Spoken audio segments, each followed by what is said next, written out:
ایک نوجوان ہے اور اللہ کے رسول صلی اللہ علیہ وسلم کی بارگاہ میں اس کے تعلق سے ایک صحابی رسول صلی اللہ علیہ وسلم اللہ کے نبی علیہ السلام کے پاس آئے اور آ کر کہتے ہیں یا رسول اللہ ایک جوان بیٹا ہے، ایک جوان لڑکا ہے جو مرنے کے بالکل قریب ہے، لیکن یا رسول اللہ وہ تڑپ رہا ہے، اس کے جسم سے روح نکل نہیں رہی ہے، یا رسول اللہ وہ تڑپ رہا ہے، اس کے جسم سے روح نہیں نکل رہی۔ میرے کریم آقا علیہ السلام کے پیارے دیوانوں، اللہ کے نبی علیہ السلام نے فرمایا کیا اسے کلمہ پڑھنا نہیں آتا؟ میرے کریم آقا علیہ السلام سے صحابی نے کہا یا رسول اللہ وہ کلمہ تو پڑھ سکتا ہے۔ آقا کریم نے فرمایا تو وہ کلمہ کیوں نہیں پڑھتا؟ وہ صحابی کہتے ہیں یا رسول اللہ ہم نے اسے کلمہ پڑھانے کی بہت کوشش کی ہے، لیکن یا رسول اللہ اس کی زبان چل ہی نہیں رہی ہے کہ وہ کلمہ نہیں پڑھ سکتا ہے۔ مسلمانوں بتاؤ اگر اس طرح ہماری زبانیں روک لی گئی تو ہم کس انداز سے مرتے وہ کلمہ پڑھ سکتے ہیں؟ جس زبان سے ہم نے دنیا کو گالیاں دی ہو، اگر آخری وقت میں وہ زبان اللہ ہماری پکڑ لے اور اس پہ گرفت کرتے رہو زبان ہل نہ سکے، ہم کلمے کے ہمیں کلمے کی توفیق بھی نصیب نہ ہو۔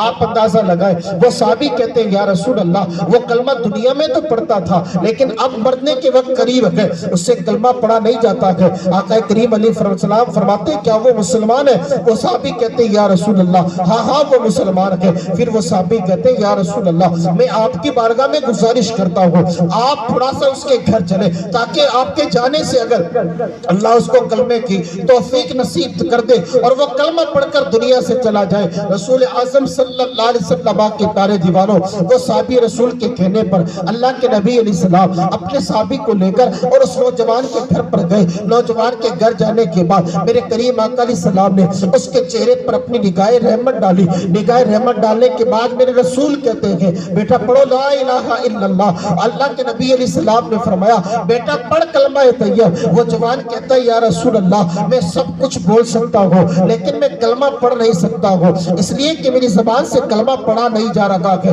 یا رسول اللہ میری زبان پر کلمے کے الفاظ نہیں آ رہے، کلمے کے الفاظ نہیں آتے ہیں۔ آقا کریم علیہ السلام نے فرمایا کیا اس کی ماں زندہ ہے؟ لوگوں جو صحابی سے پوچھا کیا اس کی ماں زندہ ہے؟ میرے کریم آقا علیہ السلام نے پوچھنے کے بعد وہ صحابی کہتے ہیں یا رسول اللہ ہاں اس کی ماں زندہ ہے۔ تو پوچھا میرے کریم آقا نے کیا اس کی ماں اس سے ناراض ہے؟ وہ صحابی کہتے ہیں یا رسول اللہ ہاں اس کی ماں ناراض ہے۔ آقا کریم علیہ السلام نے فرمایا جب تک اس کی ماں اسے معاف نہیں کر دیتی اسے اللہ کلمہ کی توفیق بھی نہیں عطا فرمائے گا۔ مسلمانوں ذرا بتاؤ اپنی زبان سے ماں باپ کو ستانے والوں، اپنی زبان سے ماں باپ کو طرح طرح کی گالیاں دینے والوں، اپنی ماں باپ کو ستانے والوں ذرا بتائیں اللہ نے تمہارے جسم میں اکڑ کر چلنے کی طاقت دی ہے تو کیا تم اس طاقت کا ہی آزمانا سمجھتے ہو؟ اپنے ماں باپ کو ستایا جائے، اپنے ماں باپ کو گالیاں دی جائے۔ سنیے حضور دیکھ رہے ہیں اللہ کلمے پڑھنے کی توفیق نہیں دیتا ہے، بیٹا تڑپ رہا ہے، فرشتہ موت کا حاضر ہے لیکن کلمے کی توفیق نہیں ہے، تڑپ رہا ہے۔ میرے کریم آقا نے پوچھا کیا اس کی ماں ناراض ہے؟ وہ صحابی کہتے ہیں یا رسول اللہ ہاں اس کی ماں اس سے ناراض ہے۔ میرے کریم آقا نے فرمایا اس کی ماں کو بلایا جائے۔ کیا کیا جائے؟ اس کی ماں کو بلایا جائے۔ اللہ کے رسول صلی اللہ علیہ وسلم کے حکم کے مطابق اس کی ماں کو وہاں بلایا گیا۔ ماں اس کی حاضر ہوئی۔ میرے کریم آقا علیہ السلام نے فرمایا مائی ایک بات بتا مجھے، اور سنیے مسلمانوں اکڑ کر جن ماں باپ کو تم نے گالیاں دیے نا ان کے دل اولاد کے لیے بڑے نرم ہوا کرتے ہیں، اتنے نرم ہوتے ہیں اولاد اگر دھکا دے کر بھی گھر سے پکڑ دے پھر بھی اگر اس ماں سے پوچھا جائے کہ تیرا بیٹا کیسے ہے وہ ماں یہ نہیں کہتی ہے کہ میرا بیٹا مصیبت میں ہے، ماں تو تب بھی یہ کہتی ہے میں دعا کرتی ہوں اللہ میرے بیٹے کو سکون کے ساتھ زندگی عطا فرمائے۔ سبحان اللہ سبحان اللہ۔ جن ماں کو ہم نے اپنے گھروں سے باہر کیا ہے وہ ماں اپنی اولاد کے لیے دعا کرتی ہے اللہ میری اولاد کو سکون والی زندگی عطا فرمائے۔ میرے کریم آقا نے فرمایا بھائی مجھے ایک بات بتائیں۔ اس بڑھیا نے کہا جی فرمائیں کیا کہتے ہیں؟ اللہ کے رسول نے فرمایا کہ ایک بہت بڑی آگ جل رہی ہو، ایک بہت بڑی آگ جل رہی ہو اور اس آگ کے قریب آپ کو کھڑا کیا جائے اور تیری نظروں کے سامنے اگر تیرے بیٹے کو اس جلتی ہوئی آگ میں ڈالا جائے کیا تم اس بات کو پسند کرو گی کہ تمہارا بیٹا اس آگ کے اندر جل کر راکھ ہو جائے؟ آپ چاہیں گے کہ تمہارے بیٹے کو اس آگ کے اندر جلا دیا جائے؟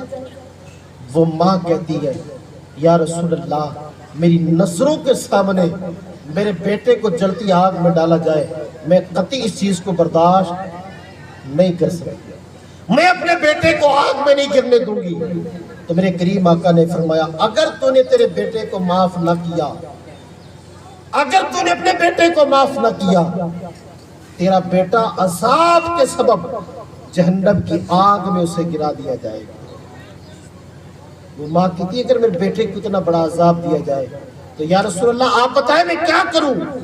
میرے کریم آقا نے فرمایا تو اپنے بیٹے کو معاف کر دے، اللہ تیرے بیٹے کو جہنم سے آزاد فرما دے گا، تو اپنے بیٹے کو معاف کر۔ وہ ماں کہتی یا رسول اللہ میرے ہر بیٹے کی خطا کو میں نے معاف کر دیا۔ ماں نے ادھر معاف کیا، ادھر کریم آقا کہتے جوان کلمہ پڑھ۔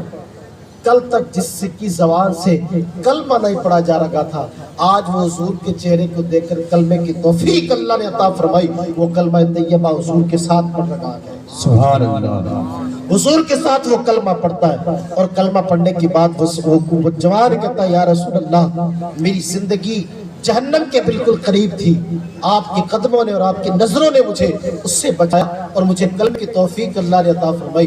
کلمہ پڑھنے کے بعد وہ جوان کہتا ہے یا رسول اللہ اب آپ دعا فرمائے اللہ مجھے دنیا سے اسی وقت اٹھا لے کہ میں جاؤں تو یہ دل میں جاؤں تو یہ نظریں حضور کے چہرے کو دیکھتی اس دنیا سے چلا جاؤں۔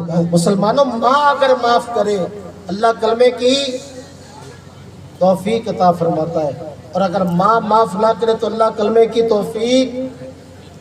اس لیے اپنے ماں باپ کو ستائیے گا نہیں، اپنے ماں باپ پر ظلم کے پہاڑ مت توڑیے گا، ان سے محبت سے پیش آئیے گا۔ اور اس لیے کہ جب محبت سے پیش آتے ہیں نا تو اللہ اس اولاد کی بارے بھی نیارے کر دیتا ہے، اللہ اس اولاد کو عروج کی منزلی عطا فرماتا ہے۔ اور یاد رکھیں ذکر خدا کا کریں گے، حضور سے محبت کریں گے تو کبھی ایسی نوبت بھی نہ آئے گی کہ جو ہے ہمارے ماں باپ ہم سے ناراض ہو جائیں۔ اگر حضور سے محبت ہے اور اللہ کا ذکر کرتے جائیں گے تو یہ کبھی خیال بھی نہ ہوگا کہ ہمارا خدا ہمیں معاف بھی نہ فرمائے گا۔